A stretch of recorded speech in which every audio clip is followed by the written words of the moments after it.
Dan Sloan, thank you for taking some time to chat with me once again, this time talking about your race for District 2 Supervisor. Let's start out with very simple, the easiest question. Mhm. Tell the people a little bit about yourself, your position, the key things they need to know about you ahead of March. Very briefly, I'm a very accomplished academic and business person, born here in Shasta County in Redding, California. Um, Went to Nova High School, Enterprise High School, Shasta College, and here at Simpson University, graduate of Simpson in 1994. Went on for additional academic degrees and been in business. I had businesses that I owned and operated, started, sold, and did many, many different things over the years, as well as accomplished a lot in academia. So I'm an academic, but I'm also a person that's done a lot of real life business, 20 plus years. Um, I went to China, worked with the Department of State, the American government, for a little less than a decade. Laos, China, and all over Asia and various parts of the world that I've done a lot of work with. I've been a professor as an adjunct down at Pepperdine University at the law school there, an adjunct and a fellow and specialist with the U.S. Department of State at Georgetown University in D.C. So, like I said, I've got a lot of academic as well as business accomplishments. And so, with all that said, you obviously have done a lot in the academic world, but now you're trying to shift and get into politics. Yeah. Explain to the people why it is that you wanted to run now and run for county supervisor. Well, I've always been involved in politics. My first political letter I wrote as a child was to Barry Goldwater, and Nice. yeah, I know long that name. ago, and yeah, Nixon and a whole bunch of people over the years, and that was an area of interest for me as a child and throughout my lifetime. I was on a volunteer with the Schwarzenegger campaign and went down to the inaugural on that. Did a lot of stuff just as a business person involved in the community, wanted to see that legislation was done correctly, same kind of issues, taxes and regulations, reducing taxes, reducing rates. I've served on a national congressional committee back in 2001, 2001, and it's just been played a large part in the political arena from that perspective.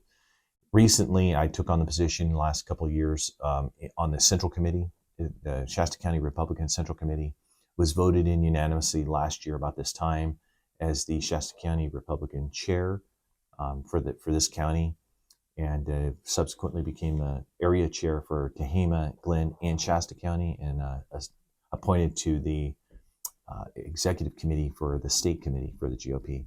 So I do a lot in terms of politics and have for a long time. And as we know, in Shasta County, the politics have been brutal. So, and that's what a lot of people tell me. They're right. It almost always seems that politics can be that way. But we want to get in our community back to a basis to where we have an operational system of governance. And I think we need to return to something, or at least restore that level of cordiality of something to where people can come in and feel that they're going to accomplish something.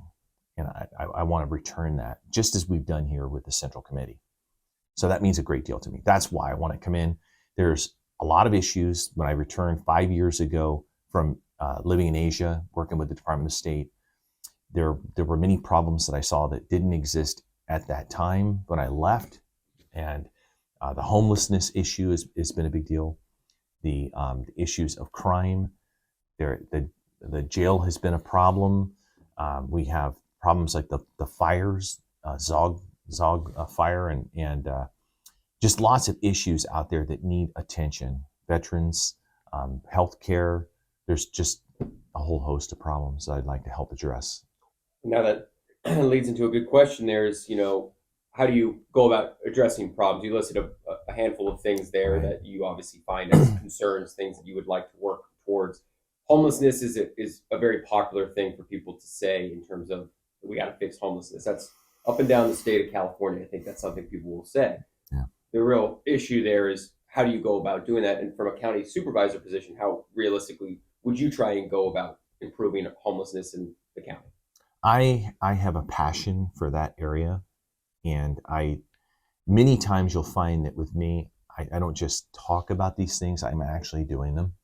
And in the case of homelessness, I've been on the board at the mission for several years now. I'm the treasurer. We've gone from deficits that they've had forever to a lot of money that we're safeguarding, protecting, using in ways that are very frugal. We want to take and use those resources and to help the most people that we can. As a county supervisor, something that has recently come about through all the counties in California was something called At Home. And that At Home, I've got it right here, I think. If I can find the right one here. At Home, it's an acronym. At Home means accountability, transparency, housing, outreach, mitigation, and economic opportunity. And to put the resources into the most efficient way possible, each county has an opportunity to take those resources and use them the best possible. So it's not a cookie cutter type of system. What Shasta County has done is put together a multi-jurisdictional effort. So now we have Shasta Lake City, Redding, and Anderson, along with the county. That's a vast majority of the areas that have homelessness problems or unhoused, however you want to call it. And what has happened in that area is we have a committee of 20 people. Many are elected, and then there are others that are staff, and they put together a great program in order to get grant funding from the state and use that money more efficiently and not have all the overlap and redundancies and miscommunication and all that. So as a county supervisor, you do have the opportunity to engage in and act in programs that'll take people off the street. It's a sad day to me when I'm stopped at a light and I see somebody crossing in the crosswalk and they're a month or 2 months or a year away from death. To see that happen to me is not compassion. Compassion is getting those people off the street and into a program. Everybody is different. Every single one of those people have different needs, whether it's mental illness, abuse, addiction, PTSD. Many are veterans. We have programs out there available. In this at-home program, we just had an $8 million grant that came into the city. 3.7 million of that was assigned to the mission, and we have a day resource center that has been put into escrow that will provide an opportunity for those that are brought in from these various jurisdictions to have their diagnosis, determine whether they need a day's worth of care, a month, a lot year. Of agencies under one roof. Yeah, and we have SB 43, which is a new state bill, the Senate bill that's come through, and from October, signed by the governor, and it's called Care Court Conservatorship. It's a very controversial issue for some people because they're like, wait, we can't take rights away from people. We don't want to return to the era of the 1950s, 60s, 70s, where you have people in straitjackets, lobotomized, on drugs. That image just is horrifying to most people, and to keep them captive. We don't want to do that. But we do want people that have those maladies, those illnesses that can't care for themselves. They're a danger to themselves or others. Law enforcement, they're out creating problems in retail.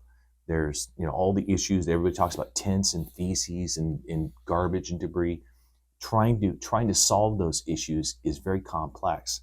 And I think as a county supervisor, you can really do something in these areas to help reduce those problems that crop up in society. So that's one of the reasons I want to do it. And then counter to that, what do you think are some of the good things happening in Shasta County if you were to win a spot on the board, take District 2 over in place of Tim Garman, who of course is just leaving the position? Mm-hmm. What do you think are some of the positives? Because we seem to not talk too much, and I'm in the news, I'm guilty of it, but there haven't been a tremendous amount. At Home is a great example of a positive in recent. But it's been a lot of distractions and controversy, things that make national news coming out of Shasta County. What are the positives happening in Shasta County?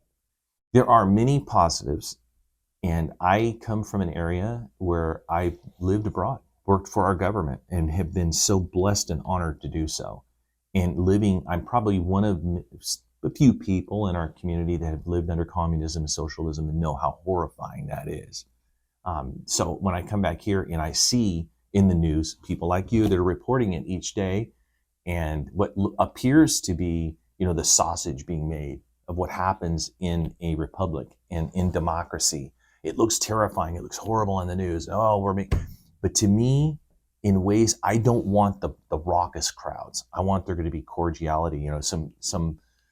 Some way of managing that better, and I think we can do a lot better in that. But I want to see people having the opportunity to have dissent. I want them to have the opportunity to say, I disagree, and here's why. And I think I have a better idea. That's what elections are all about. That's what democracy is all about. If we didn't have that opportunity to disagree, we would be no better than China or any other communist country. You just disappear. So to me, I like the fact that we have that opportunity. Some of the things that are going really well for us, we have the jail.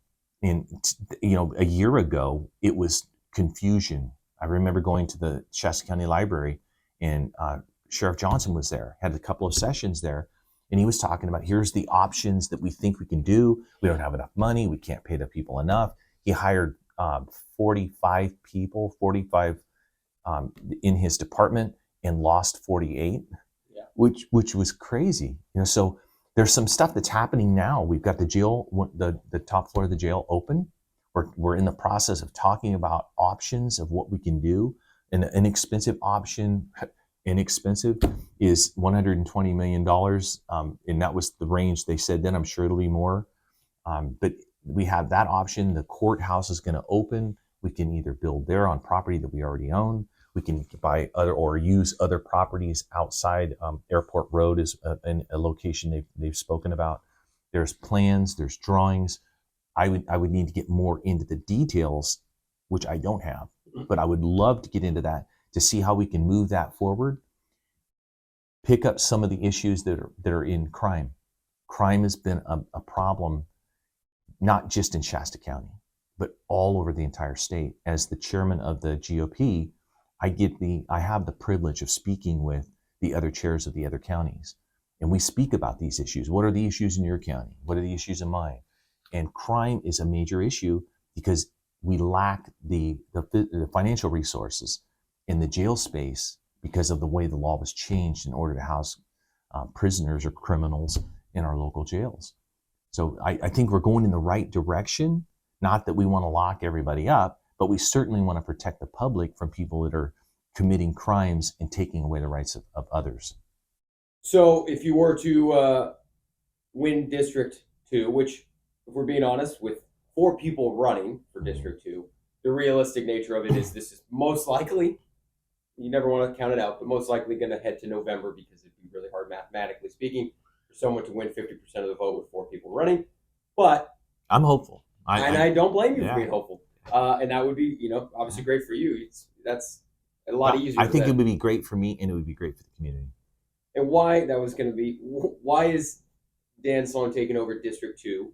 Again, previously Tim DeGarman's district. Why would that be a great thing for the community?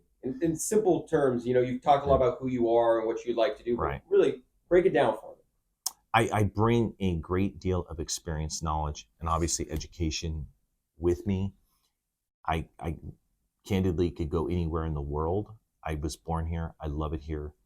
We have special needs throughout the district. It's a very large district, so Zog mine or the Zog fire issues are an example of where that community has problems with water. The dam there needs to be dredged. We have fire hydrants that possibly need to be put in. The road needs to be repaired. I know the issues well. We've got French Gulch and their own specific issues there. We have the Whiskeytown School in Need Camp. We used to be Need Camp. And some road problems, Muletown Road, some issues there. But we also have Happy Valley in some of that, and then within the district in the city of Reading. So it varies greatly depending upon the area within the district. I think I can better use my knowledge, experience at working with people, understanding where they're coming from, using the skill sets that I have in diplomacy and mediation, arbitration, in order to come up with some good workable solutions. But I'm also an expert in economics, finance, in working with numbers, just as I have with the board at the mission in finding solutions for us, at least on our part with At Home. So I think I bring a lot of credibility. I'm the chair of the Republican Party. I bring in people from outside the community that can help assess and evaluate and bring knowledge and experience that we might not otherwise obtain. I have great relationships with people on all sides of the political spectrum. And I think you'll find that most people would understand that know me. I'm not the kind of firebrand that's out there, you've got to have it my way, and I'm not a single issue candidate. And there are some out there that are single issue candidates, and you can't budge them from that. It has to be that first, or you can't do anything other than that. And that's not me. I'm willing to work on multiple projects simultaneously and have the bandwidth in order to do it. What's a just to get a better sense of how you think? There's been a lot of different. You mentioned the Zog settlement is a good one. Also, Fountain Wind is a huge one. Yeah, right. So there's been a lot of decisions that have come across the supervisor's desks this past couple of years that have led to a lot of, again, discussion, controversy, big name things that they've had to make a decision on. What's one that sticks out to you that you agree with the way they handled it, disagree, or you might have done things a little differently? Like Fountain Wind is a big one that I keep coming back to just because this discussion's gone on for years and years and years. I don't know if that would be yours, but something like that you think is kind of that thing. Zog is an issue, okay. And I would like to see the people there treated. That's in my district. Right. Okay. So I'd like to see us get to some solutions. $15 million is what's needed in order to dredge the dam. At least that's the numbers they've given. The road needs to be repaired. The water for fire hydrants in order to get the Grange and other things working properly. The roadway, so that if there's another emergency, they can get that taken care of. The windmill, the Fountain Wind project, everybody seems to be on board, and I like that. And the reason I like that is it's almost like At Home. And if there's going to be a lawsuit, there's the cost. I mean, I've worked at a law school. The cost of litigation is humongous. It's onerous. It takes enormous resources that have to be pulled from other places to do that. So if you've got the Pitt River tribe, we've got our own tribes here. We've got the city, the county, and county predominantly, but they would not want that project put in, and we're fighting the state and maybe the federal government in this case in order to prevent that from happening. Recently in Florida, there was a project, I believe it was 43 windmills, that was the judge just made the opinion has to be removed. Okay, so there is progress out there and some precedent being set that we can do that. We can get that project eliminated or at least removed from our area. That would be good. Another big issue, of course, are voting booths. And most people are unaware that for many years I owned a company that did the delivery of the voting booths ballot supplies for Shasta County, starting with Ann Reed. Before Kathy Darling Allen, and then Kathy Darling Allen took over, and I know her because of that relationship, working business relationship, and I like her as a person. We disagree on some things, but that's to be expected. The election machines are an issue, and it's a big issue. When I go to conventions, they look at me like I'm a hero. They don't even know me, and all of a sudden I have to say Shasta. Oh my gosh, Shasta, you're the Dominion voting machine guys. So we're famous and infamous. It's good and bad. Now, what it tells me is we're making progress in restoring confidence in a system that's broken. So I'm looking at the positive side. What can we do? Because if voters are afraid that their ballot won't count, it won't get counted correctly, it's getting manipulated, or others are viewing it and cheating, all these suggestions and accusations are made. But if we could have gotten rid of the Dominion machines, it was obviously done before I got involved. The decisions were made. I can't overturn that. It's been done. So can I ask real quick though? Sure. Again, just trying to get your mindset on it. These allegations that you mentioned there, in terms of votes not counting, we're not sure if this is authentic, this is true. Where does that come from, though? Because all of the people currently on the board of supervisors were elected through these machines. Right. They don't seem to say there's a problem, and I've asked them about it. Mm-hmm.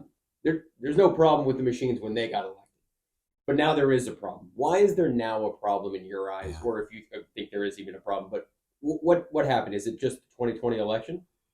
I think that's obviously the 2020 election is a big issue for many people, and there's a section or a segment of our society that's never going to accept that that was done correctly. That's just the way it's going to be. I know that Patrick Jones, our previous board supervisor, as Board of chair. today, board chair. Kevin Kreis, board chair as of today. Yep. Patrick Jones has said that he would have won by more votes. That there was some manipulation or something happened. I don't know what that is, but something happened. But my concern, and as an individual, as a citizen, as a constituent, and as the chair of the Republican Party, is that I want the vote to get out. I want people to feel confident that there's election integrity in the system. I've done voting machine ballot booths deliveries for many years in this county to almost every precinct in this whole community. So I know the system, and I at least what it was at that time. We have newer machines today. Every system can be cheated on. We're fallible. We're human. People cheat. We know that. We have to have good security, good integrity, good systems in place, law enforcement, and go after people who do cheat. That's the way the system works. Whether you're speeding down the road and going too fast, stealing something off the shelf of the local store, it doesn't matter what it is. That stuff will never end because we're human. The whole thing for me is if we can convince people that the system is at least as good as we can make it, whatever that is, that they can go and vote. Donald Trump right now, he's the guy that's saying, I'm the most cheated on president in world history. But he's telling people, go get your ballot, or when you get it in the mail, verify it is correct. Mail it in. Take it down to the election center and deposit it in the receptacle. Go on the day of the vote. I just gave a presentation to people that believe that they should vote in one way, and that would be in person with their ID, with a paper ballot, and it should be tabulated and counted that way. People vary in their views. Those people are not a concern for Donald Trump or for people that are worried about the integrity of the system to that degree. They will go and they will do that. What we have to be concerned with is the people who can't make it there on the day of the vote. We still need their votes to count. Every vote counts, and we encourage people to do it. So that's my take on it. I want people to feel comfortable and confident. And in order to do that, we need to have the systems in place. The GOP this year is spending more money than they've ever done before with election integrity. And what they've done is they have 95% of all the precincts in America covered with attorneys. In other words, they'll have an election attorney assigned to that county or those districts, so that if there's a concern, they'll be able to pick up the phone, take the complaints. They'll have people there at the elections offices that are observers. They'll have people at the precincts that are volunteering to be precinct captains or whatever they do. So we have a system in place that is phenomenal to help encourage people, not just Republicans, but nonpartisans, Democrats, all the other parties, to please go vote. We want the vote to be high. Donald Trump is one of the ones that's leading that. Obviously, complete Republican board at the moment, and I think in the past it's probably been the majority is those who lean to the right at least. Right now, with the way the board is constructed, there is undeniably a board majority. There are 3 who vote together, 2 who vote in their way. It's been a long running topic of discussion, frustration for some, how it's just 3 versus 2. There's very rare, except at home was a good example of one where they all came together and they voted by consensus. So I'm curious, this is always something to consider when someone joins a board of anything, city council, supervisors, whatever it may be, how you can get along with those on the board, right? How you can find that middle ground, make things move forward instead of constantly stuck in a state of frustration. So I'm curious, A, if you have any relationship with those currently on the board who would be on the board if you took the place, and also how you would ideally work with these different personalities on the board of supervisors. Yeah, very good question. I have took over the position here, was unanimously elected as the chair of the Shasta County GOP. So I do serve in that capacity and know that our history. I believe that right now the advertising for Kevin Cry is that it's been 41 years that it's been a Republican board, or at least that seat he's in. So I'll have to look into more detail for what the truth is on that or what the facts are. But yeah, in taking over the position I hold here, I've been able to pull together our committee, which was fractured and broken, and we have all 24 seats that are filled. We have almost all of the alternates also filled. We have an election coming up on March, which I'll be on the ballot twice, once for the committee and once for the supervisor position. And we have over 25, maybe 30 that are going to be running for those seats. In the past, it's been maybe 3 or 4. So what I'm saying is we have taken a fractured and broken central committee in 1 year and have had fundraisers, raised a lot of money, have speakers coming in, all kinds of events, and have been very successful. Even though we've got from Mary and Tim to Chris, Patrick, and Kevin on our board, all Republican, like you said, they vary in their ideas, and they should. And that's a good thing because they're elected by the people that are living in their district. And their districts are different. It's a representative government. They represent the views of the people that put them there. Okay. So for me, I want to be a supervisor of not just Republicans, nonpartisan, Democrats. I'm a supervisor for everyone. I listen to people very, very carefully. I'm an academic. I perform a great deal of research, and I'm not stuck in my ways that I'm not going to be able to listen and understand what the people want. I have my own views, but I also represent my constituents. So I've been very successful at doing that, working with the Department of State at Pepperdine University. I've been there for 10 years.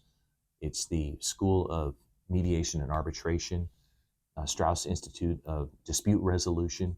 So I'm highly knowledgeable and trained in these areas and am capable of listening to people and finding solutions. Maybe they're outside the box. We do have jurisdictional issues. At home's a good example of where thinking outside the box created a solution that everybody could get on board with. And that's what I'm looking for. By listening to people carefully, we're going to find solutions. It may not be perfect, but maybe we can all give a little and get a lot.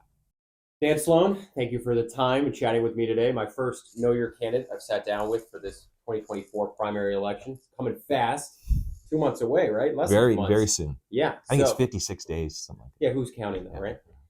So my final question for you, and you've done a great job explaining who you are, a little bit about your background, where you'd like things to go in Shasta County. So I'm going to end it with whittling it down even more so. One word to describe yourself and why. And I'm putting you on the spot. I didn't prep you for that at all, and I understand that is a hard thing to answer, but tell the people in one word and explain. Accountable. Oh, yeah. And why. I take my duties seriously. I'm an affable, friendly person that likes to work with people and communicate well. I don't shy away from getting into positions to where something's new or different. I thrive on those and do very well in those situations all around the world. So I'm not afraid of controversy. I run towards problems instead of away from them, because I think if we have solutions that we can find and get to a solution soon enough, it'll alleviate a lot of the problems that are created by just letting something linger. So what you'll find in me is somebody who, in a position of responsibility, which I hold here at Simpson, I hold at the GOP, at the mission, and all the other aspects of my life. You'll find somebody who's going to take on the responsibility and say, I'm not going to pass the buck. The buck stops here. I'll take on the duties and responsibilities in ways that I research them well. I don't make decisions really fast, snap judgments. People know that. I talk too much. People, relate to that. yeah. People say I talk too much because I'm trying to explain things thoroughly. But I want people to understand when they hear me that they're not hearing what they want to hear. They're hearing what I'm trying to say and communicate well. That way there's less probability or possibility of having 5 people in the room all getting the wrong idea from something I might say in one word, yes or no.